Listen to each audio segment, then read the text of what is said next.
یوم جس دن تجدو پا لے گی کلو نفسن، کلو ہر نفسن جان، نفس ما عملت جو اس نے عمل کیا ہوگا، من خیرن اچھا، خیر محضرا، من خیر محضرا، خیرن اچھا، محضرن سامنے موجود، حاضر، محضر حاضر میں سے، وما اور اسے بھی، عملت جو اس نے عمل کیا ہوگا، من سو برا، تودو وہ آرزو کرے گا، لو کاش، انا کہ بے شک، انہا اس کے درمیان، و بینہا لو انا بینہا کہ بے شک اس کے درمیان، و بینہ اور اس کے درمیان، یعنی اس کے اور اس میں پہلی جو با ہے، اس بینہ کے بعد جو ہا ہے،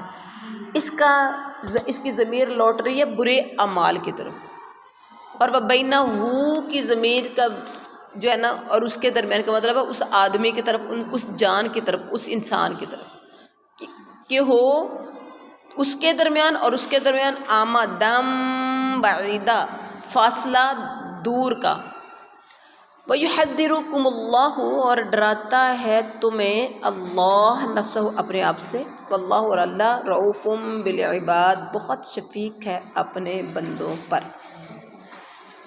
بامحاورہ ترجمہ کی طرف آئیں، یوم تجد کل نفس ما عملت من خیر محضرا، جس دن ہر نفس اپنی کی ہوئی نیکیوں کو اور اپنی کی ہوئی برائیوں کو موجود پالے گا، جس دن ہر نفس پالے گا اپنی نیکیوں کو اور اپنی برائیوں کو، تو پھر کیا ہوگا، سامنے نیکیاں اور برائیاں سامنے ہوں گی تو وہ آرزو کرے گا کاش کہ اس کے اور برائیوں کے درمیان، اس کے اپنے اور اس کی برائیوں کے درمیان بہت ہی دوری ہوتی، بہت ہی دوری ہوتی، کاش آج اس کا سامنا نہ کرنا پڑتا۔ اور اللہ تمہیں اپنی ذات سے ڈراتا ہے، اللہ اپنے بندوں پر بڑا ہی مہربان، اس دن کے آنے سے پہلے، اس دن کے پچھتانے سے پہلے آج ہی اللہ کہتے ہیں مجھ سے ڈر جاؤ، تمہیں اپنی ذات سے ڈرا رہے، ڈر جاؤ، نیک اعمال شروع کر دو۔ تو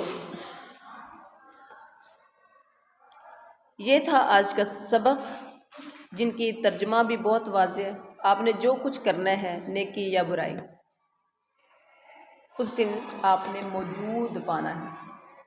ان آخری آیت میں یہی کچھ پڑھا ہے نا، جو کچھ بھی کرے گا اسے حاضر پا لے گا، موجود پا لے گا، اور اللہ تعالیٰ کی ذات ہر چیز پر قادر ہے، کوئی پر نہیں مار سکے گا، کوئی اپنا پاؤں نہیں ہلا سکے گا، کوئی اپنے آپ کو یہ نہیں کہہ سکے گا کہ میں بچ سکتا ہوں، بھاگنے کی کوشش کوئی نہیں کر سکے گا، بلکہ ہر چیز جو کسی نے عمل اچھا یا برا کیا ہوگا وہ حاضر پائے گا، اور پھر سامنے لکھا ہوا موجود ہوگا، کفا بنفسک الیوم علیک حسیبا، پڑھ اسے اور اپنا حساب آپ ہی کر، بندے کو پتہ چل جاتا ہے۔ آج آپ پیپر دے کے آتے ہو، آپ کو فوراً پتہ چل جاتا ہے کہ میرے لیے کیا اچھا کیا برا، میں نے کیا کیا، مجھے کتنے نمبر آئیں گے، میں پاس ہو سکتا ہوں کہ نہیں ہو سکتا۔ آج آپ میں جو کچھ کر رہے ہیں ہمیں اس کے بارے میں آج بھی معلوم ہے ہمارے نیک اعمال کیسے ہیں، کتنے نیک اعمال جو کر رہے ہیں وہ قبول کتنے ہو رہے ہیں یہ بھی پتہ ہے، وہ کیسے، دنیاوی کاروبار کی خاطر، دنیا کے کام کی خاطر کتنا دل لگا کے کام کرتے ہیں، صفائی کرتے ہو تو کتنا دل لگا کے صفائی کرتے ہو، میرے گھر میں کتنی نیٹنس آنی چاہیے، بڑی تسلی کے ساتھ کرتے ہو، اور جب کوئی ذاتی کام ہو تو کتنا تسلی کے ساتھ کرتے ہو، کوئی سلائی کڑھائی کا کام ہے تو کتنا تسلی والا ہوتا ہے، کھانا بناتے ہو تو کتنی تسلی کے ساتھ بناتے ہو، ہر روز تو مگر الانے والا کام نہیں کرتے نا، چلو کبھی تو ہو گیا ابھی جان چھڑاؤ آج جلدی کر کے، ادروائز پوری کوشش ہوتی کہ گھر والے کھائیں اور تعریف کریں، جو شوق سے کرتا ہے نا، جو ثواب کی نیت سے کرتا ہے، اس کو یہی ہے کہ بھی سارے کھائیں گے، تعریف کریں گے، خوش ہو جائیں گے، نہ بھی تعریف کریں سب کھائیں گے، خوش ہوں گے، میرا رب مجھ سے راضی ہوگا۔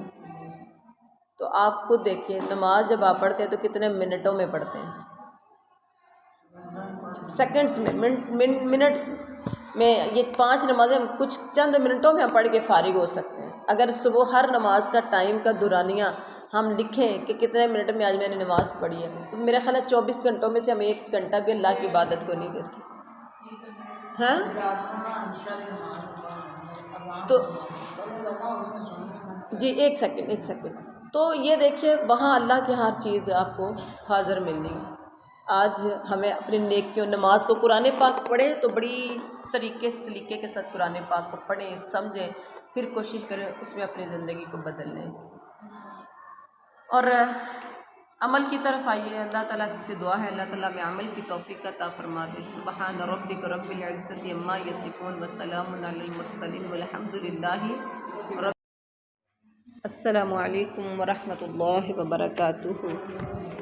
نحمدہ ونصلی علی رسولہ الکریم. اما بعد فاعوذ باللہ من الشیطان الرجیم. بسم اللہ الرحمن الرحیم. رب اشرح لی صدری ویسر لی امری واحلل عقدۃ من لسانی یفقہوا قولی. اللہم اشرح صدورنا للاسلام وزین اخلاقنا بالقرآن ونور قلوبنا بالقرآن. الحمدللہ. آج ہمارا تیسرا پارہ سورہ آل عمران، آیت نمبر ہماری ہے 26 جو ہم پڑھیں گے انشاءاللہ. 26 ہی ہے. سب سے پہلے ہمارا تجوید کا پورشن، پھر لفظی ترجمہ، پھر بامحاورہ ترجمہ، اور اس کے بعد قرآن و سنت کی روشنی میں یعنی صحیح احادیث کی روشنی میں تشریح ہوگی مختصر سی. قل اللہم، قل اللہ، لام کو ہم ملائیں گے نیکسٹ لام کے ساتھ. قل اللہم، آپ کہہ دیجئے اے اللہ مالک الملک. لفظوں پہ غور کرنا. مالک الملک، مالک الملک بادشاہت یعنی ملک کے مالک، بادشاہت کے مالک. تو تل ملک کا تو ہی دیتا ہے ملک کا بادشاہی. من تشاء، جسے تو چاہتا ہے. وتنزع الملک، اور تو چھین لیتا ہے بادشاہی. ممن تشاء، جس سے تو چاہتا ہے. وتعز، اور تو عزت دیتا ہے. من تشاء، جسے تو چاہتا ہے. وتذل، اور تو ذلیل کرتا ہے. من تشاء، جسے تو چاہتا ہے. بیدک، یدک، بھی الگ ہے، ید الگ ہے، کا الگ ہے. تیرے ہاتھ میں، کا ترجمہ تیرے، ید کا مطلب ہاتھ. بے یہاں جیسے کچھ حروف ہوتے ہیں جن کا ترجمہ نہیں کیا جاتا. تیرے ہاتھ میں، اب یہاں بے معنی میں کر رہے ہیں ہم. تیرے ہاتھ میں خیر، بیدک الخیر، خیر من بھلائی، تیرے ہاتھ میں بھلائی ہے. انک، بے شک تو، علی کل شیء قدیر، بے شک تو ہر چیز پر قادر ہے. اب اس آیت کریمہ میں پچھلی آیت میں ہم نے پڑھا تھا کہ اللہ کیسا حال ہوگا ان کا جب ہم انہیں جمع کریں گے، جس میں کوئی شک نہیں، یعنی قیامت والے دن، اور ہر شخص کو پورا بدلہ دیا جائے گا، کسی پر کوئی ظلم نہیں کیا جائے گا. اور اس آیت میں فرمایا کہ قل اللہم، پہلے تو ہم لفظی ترجمہ سے بامحاورہ ترجمہ کی طرف آئیے. آپ کہہ دیجئے اے میرے معبود، اے اللہ، اے تمام جہان کے مالک، تمام جہان کے مالک، تو جسے چاہے بادشاہی دے اور جس سے چاہے تو بادشاہت چھین لے، اور تو جسے چاہے عزت دے اور جسے چاہے تو ذلت دے. تیرے ہی ہاتھ میں سب بھلائیاں ہیں، بے شک تو ہر چیز پر قادر ہے. کتنا خوبصورت ترجمہ، یہ دعا ہے. اللہم مالک الملک تؤتی الملک من تشاء وتنزع الملک ممن تشاء. اب یہاں پر دیکھیے ساری کی ساری بلائیوں کا مالک عزت اور ذلت دینے کا مالک، بادشاہت لینے اور دینے کا مالک صرف اور صرف اللہ۔ اس آیت کریمہ میں اللہ تعالیٰ کی بے پناہ قوت و طاقت کا اظہار ہے۔ شاہ کو گدا کر دے اللہ، گدا کو شاہ بنا دے تو وہ بھی اللہ، تمام اختیارات کا مالک وہی ہے۔ بیدک الخیر ایک مخصوص کیا گیا کہ تیرے ہاتھ میں ہی بھلائی ہے، اللہ کے علاوہ کسی کے ہاتھ میں بھلائی نہیں، یعنی تمام بھلائیاں صرف تیرے ہی ہاتھ میں ہے، تیرے سوا کوئی بھلائی دینے والا نہیں۔ شر کا خالق بھی اگرچہ اللہ ہی ہے، لیکن ذکر یہ صرف خیر کا کیا گیا ہے، شر کا نہیں، اس لیے کہ خیر اللہ کا فضل ہے، جبکہ شر انسان کے اپنے عمل کا بدلہ ہے۔ خیر کیا ہے؟ اللہ کا فضل، اور شر اگرچہ شر کا خالق اللہ ہی ہے، لیکن یہ انسان کے اپنے عمل کا بدلہ ہے جو اسے پہنچتا ہے، یا اس لیے کہ شر بھی اس کی قضاء اور قدر کا حصہ ہے، جو کہ خیر کا یہاں تذکرہ آیا۔ تو اس اعتبار سے تمام افعال خیر ہیں، فَأَفْعَالُهُ كُلُّهَا خیر، سارے کے سارے افعال جو ہیں وہ خیر ہیں۔ اور آگے اگلی آیت میں فرمایا یہاں اِنَّكَ عَلَىٰ كُلِّ شَيْءٍ قَدِيرٌ، بے شک تو ہر چیز پر قادر ہے کا اظہار کر کے کہ تو ہی ہر چیز پہ قادر ہے، تو جو چاہے کر سکتا ہے۔ نیکسٹ آیت میں کہا تولج اللیل، تو داخل کرتا ہے رات کو، فی النہاری دن میں، نہاری دن میں، وتولج اللیل،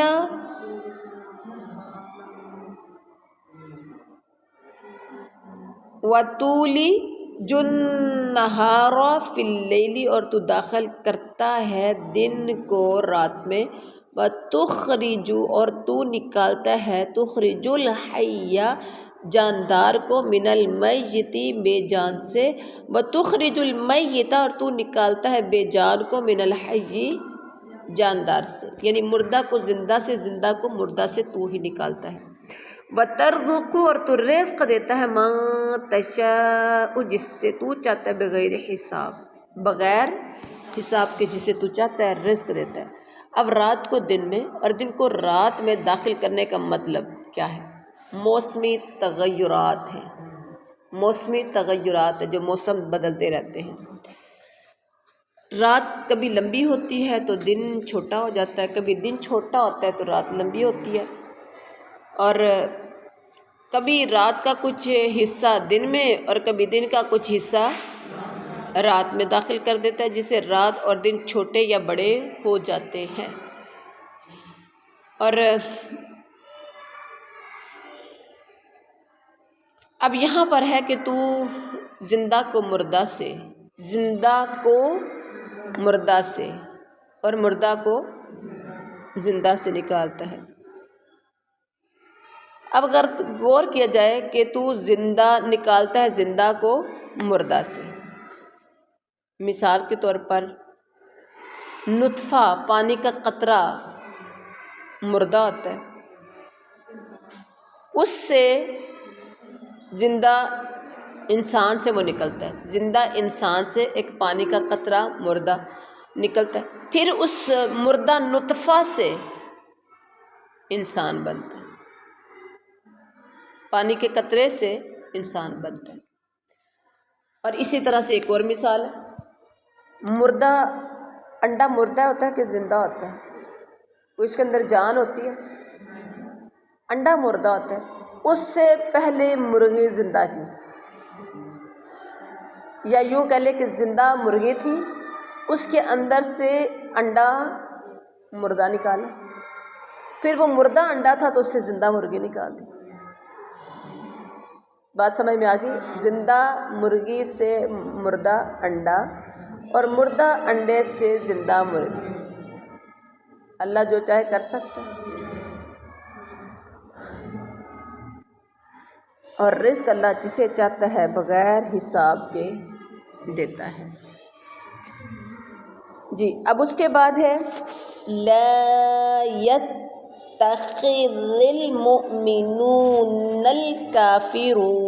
کافرین، لا يتخذ المؤمنون الکافرین، نہ بنائیں، لا نہ یتخذو پکڑیں بنائیں لیں، مومنین کافروں کو اولیاء اپنا دوست نہ بنائیں۔ اولیاء ولی کی جمع ہے، ولی مطلب دوست، من سے دون سوا، مومنین من دون المؤمنین مومنوں سے علاوہ، ومن یفعل اور جو یہ کام کرے گا، ومن یفعل جو کرے گا، ذالک یہ کام، کون سے والا کام؟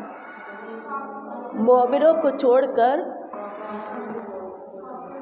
کافروں سے جو دوستی کرے گا، فلیس من اللہ تو نہیں ہے وہ من اللہ اللہ کی طرف سے، فی شیء کسی معاملے میں، الا مگر ان تتقوا یہ کہ تم سب بچنا چاہو، منہم ان سے، تقاتہ بچنا، وَيُحَذِّرُكُمُ اللَّهُ اور ڈراتا ہے اللہ تمہیں، نفسہ اپنے آپ سے، وَإِلَى اللَّهِ الْمَصِيرُ اور اللہ ہی کی طرف لوٹ کر جانا ہے۔ یہاں بامحاورہ ترجمہ کی طرف آئیے کہ مومنوں کو چاہیے، اللہ کیا کہہ رہے ہیں، مومنوں کو چاہیے کہ ایمان والوں کو چھوڑ کر کافروں کو اپنا دوست نہ بنائیں۔ کیا فرق پڑے گا مومن اگر کافر کو دوست بنا لے گا؟ مسلم دوست چھوڑ کر غیر مسلم سے دوستی کر لینا،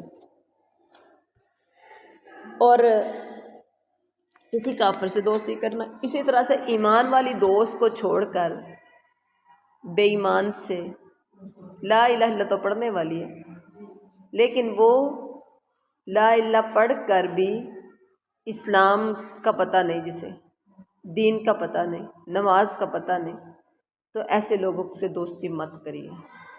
یہاں تو اسپیشلی کافروں کا تذکرہ کیا گیا، کیونکہ دوست اپنے دوست سے پہچانا جاتا ہے۔ کسی بھی شخص کی شناخت کرنی ہے تو اس کے دوست سے کر لیں، اس کی دوستی کس کے ساتھ ہے۔ لوگوں نے رشتہ دینا ہو آپ کے محلے میں تو کیا ہوتا ہے، اچھا لڑکے کو اگر رشتہ دینا ہے تو اس کی دوستی کیسے لڑکوں کے ساتھ کرتے ہیں، اور اگر کسی چور کے ساتھ، ٹھگ کے ساتھ، یا کسی جواری کے ساتھ، نشئی کے ساتھ اگر دوستی ہے تو کہتے ہیں نہیں، معاملہ مشتبہ ہو گیا ہے، لگتا ہے کہ یہ بھی وہی پھر ایسا ہی کرتا ہو، ہے نا، پتہ تو نہیں چلا، مشہوری تو نہیں ہوئی کہ یہ ایسا ہے، لیکن ہو سکتا ہے ایسا ہو۔ کئی لوگ اسی وجہ سے کہ اس کی فلاں بندے کے ساتھ دوستی، نہیں رشتہ نہیں دینا ہم نے اس کو۔ تو اسی طرح سے لڑکیوں کو بھی دیکھا جاتا ہے کہ لڑکی کا اٹھنا بیٹھنا کیسی لڑکیوں کے ساتھ ہے، لڑکی کا اٹھنا بیٹھنا کیسے لوگوں کے ساتھ ہے۔ بہرحال وَإِلَى اللَّهِ تُرْجَعُ وَإِلَى اللَّهِ الْمَصِيرُ۔ اب بامحاورہ ترجمہ کر لیا کہ نہیں؟ جی مومنوں کو چاہیے کہ ایمان والوں کو چھوڑ کر کافروں کو اپنا دوست نہ بنائیں، جو ایسا کرے گا وہ اللہ کی کسی حمایت میں، وہ اللہ کی کسی حمایت میں نہیں رہے گا، یعنی کسی معاملے میں اللہ اس کی مدد نہیں کرے گا، مگر یہ کہ ان کے شر سے کسی طرح بچاؤ مقصود ہو، کسی طرح سے کفار سے کے شر سے بچنا مقصد ہو تو ان کے ساتھ معاملات رکھ سکتے ہیں۔ اور اللہ خود تمہیں اپنی ذات سے ڈرا رہا ہے اور اللہ ہی کی طرف لوٹ کر جانا ہے، اللہ تمہیں خود ڈراتا ہے اور اللہ ہی کی طرف تم نے لوٹ کر جانا ہے۔ یہاں اولیاء کا لفظ آیا ہے، کون سا لفظ ہے؟ لا يتخذ المؤمنون الکافرین اولیاء۔ جی اولیاء جو ہے یہاں پر، اولیاء کا مطلب ہے دلی دوست، ایسے دوست جس کے ساتھ آپ اپنے راز کی باتیں بھی جس کو بتا دیں۔ دلی دوست، جگری دوست کیا کسے کہتے ہیں؟ دوست ایک ہی ہوتا ہے، عام طور پر لوگ کہتے ہیں نا دوست ایک ہی ہوتا ہے، ہر جگہ پر یہ بار بار دوست تھوڑا بنتے ہیں، اور کئی کئی سال اس سے دوستی نبھائی جاتی ہے، جس سے اچھی دوستی ہو، سال بیت جاتے ہیں، زندگیاں بیت جاتے ہیں، یہ میری بچپن کی دوست ہے۔ اولیاء دلی دوست اللہ کہتے ہیں کہ ان کسی کو نہ بناؤ، اولیاء زیادہ دوست، اور اس کی جمع واحد ہے ولی، ولی کی جمع اولیاء۔ ولی ایسے دوست کو کہتے ہیں جس سے محبت اور خصوصی تعلق ہو، جیسے اللہ تعالیٰ نے اپنے آپ کو اہل ایمان کا ولی قرار دیا۔ اللہ ولی الذین آمنوا، پیچھے آپ نے تیسرے سپارے کے سٹارٹ میں پڑھا، اللہ ولی ہے ان لوگوں کا جو ایمان لائے۔ مطلب یہ ہوا کہ اہل ایمان کو ایک دوسرے سے محبت اور خصوصی تعلق ہے، اور وہ آپس میں ایک دوسرے کے ولی دوست ہیں۔ اللہ تعالیٰ نے یہاں اہل ایمان کو اس بات سے سختی سے منع فرمایا کہ وہ کافروں کو اپنا دوست نہ بنائے، کیونکہ کافر اللہ کے بھی دشمن اور اہل ایمان کے بھی دشمن، تو پھر ان کو دوست بنانے کا جواز کس طرح ہو سکتا ہے؟ اس لیے اللہ نے اس مضمون کو قرآن پاک میں کئی جگہ پر بڑی وضاحت کے ساتھ اللہ تعالیٰ نے بیان کیا کہ کافر لوگ ایمان والوں کو دوست نہ بنائیں، اور تاکہ اہل ایمان کافروں کی موالات یعنی کافروں کی دوستی اور ان سے خصوصی تعلق قائم کرنے سے گریز کر سکیں۔ ہاں، حسب ضرورت اور مصلحت کے طور پر ان سے صلح یا معاہدہ ہو سکتا ہے، اور تجارتی لین دین بھی ہو سکتا ہے، وہ کیا؟ ضرورت کے تحت۔ اس طرح جو کافر مسلمان کے دشمن نہ ہوں، جو کافر مسلمانوں کے دشمن نہ ہوں، ان سے حسن سلوک اور مدارات کا معاملہ بھی جائز، جو آپ سے دشمنی نہیں کرتے، اللہ اور اس کے رسول کے معاملے میں دشمنی جو نہیں کرتے تو ان کے ساتھ آپ دوستی مطلب ان کے ساتھ معاملات رکھ سکتے ہیں، لین دین کر سکتے ہیں، کیونکہ یہ سارے معاملات دوستی محبت سے مختلف چیزیں ہیں۔ ایک ہوتا ہے جگری دوست بنا کر پھر اس کو سارے اپنے مسلمانوں کے راز دیے جائیں، وہ منع ہے۔ اس کے بعد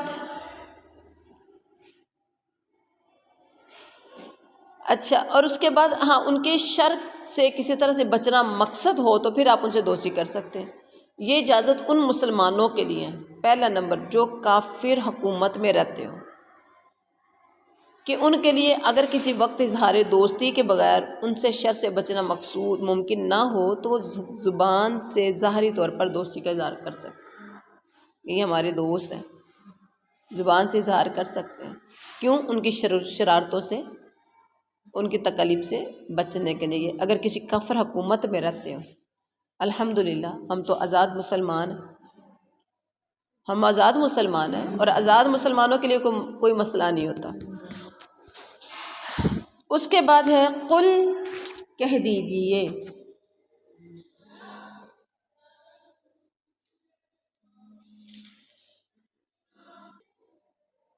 قل کہہ دیجئے، ان تخفو، اگر تم سب چھپاؤ، ما فی، کہہ دیجئے اگر تم سب چھپاؤ، ما فی صدورکم، جو تمہارے سینوں میں ہے، ما فی صدورکم، جو تمہارے صدر سینہ، صدور، اللہم اشرح صدورنا،